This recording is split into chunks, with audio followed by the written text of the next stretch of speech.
Jon Jones felt abandoned by Dana White after UFC 200 no longer wants to speak to him. Getty. Dana White left, and Jon Jones right, at the first UFC 200 pre-fight press conference. A little over a year ago, Jones enraged the UFC president for failing a drug test days before his eagerly anticipated rematch with Daniel Cormier, which was due to headline UFC 200. A furious White was quick to lambast the youngest champion in the UFC history, slamming him for his lifestyle choices and for having negative influences in his inner circle. Jones, who tested positive for 2 banned anti-estrogen agents, felt as if he was hung out to dry by White, a feeling which prompted him to ignore the UFC's chief's attempts to make peace.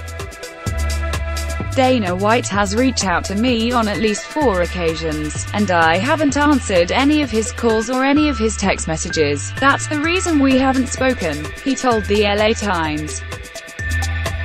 White's intense criticism of 30-year-old Jones, the man regarded by many to be the greatest fighter of all time, was warranted, to an extent. Jones agrees with that notion but believes White, rather harshly, turned his back on him.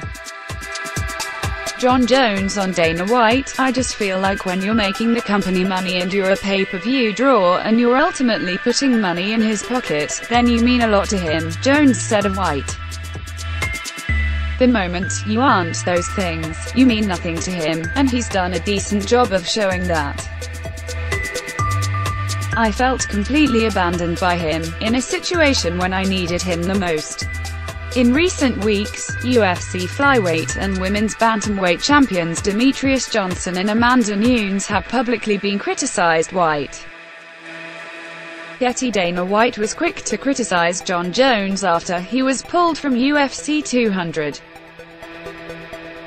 Jones believes White's public roastings of Johnson and Nunes were completely unwarranted. I feel like he's shown me his true colors, and now I have no desire to pretend like he cares about me or that we're friends, he said.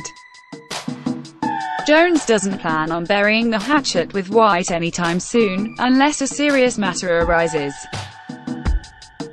Getty. Jon Jones faces Daniel Cormier in the main event of UFC 214 on Sunday morning.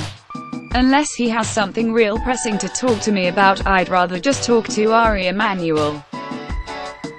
As of now, I look at Ari as my boss and as Dana as more the face and the voice of UFC. Jones makes his long-awaited return to the octagon in the main event of UFC 214, which takes place early hours of Sunday morning.